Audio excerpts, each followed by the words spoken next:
Let's speak to our correspondent, Irris Makler, standing by in Jerusalem. Hello to you, Irris. What more do we know about this shooting in the West Bank?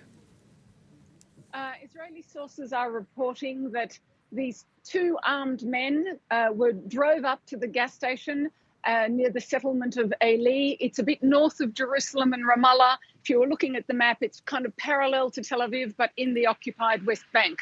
They get out of their car and they just begin shooting. Both are armed and they shoot anyone they come across. They kill two people in that exchange or in that incident. Then they walk on further and they start shooting at people who are sitting at a restaurant at the gas station.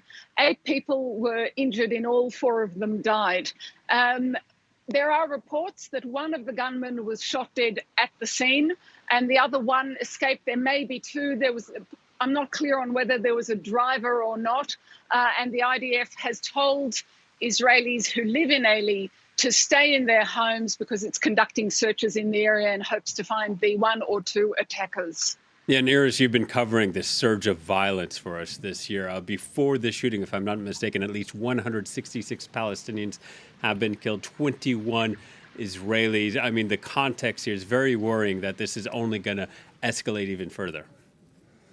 Well, one of the reports so far, there hasn't been a claim of responsibility and that the attacker who has been caught hasn't been named. But I have heard a report that he's from Hawara. There were shootings by Palestinians of Israelis near there. There was an Israeli rampage in Hawara itself. You can see that this is a cyclical revenge kind of, that we're looking at a revenge cycle. Yesterday, there was that incident in Jenin, in which the Israeli army, I think, got itself into trouble. There were 6 Palestinians killed in that operation. There were more than 60 injured. And I have seen footage tonight of Palestinians celebrating this attack today, handing out sweets and so forth, because there's just this feeling that good, we've got them, both sides at one stage or another.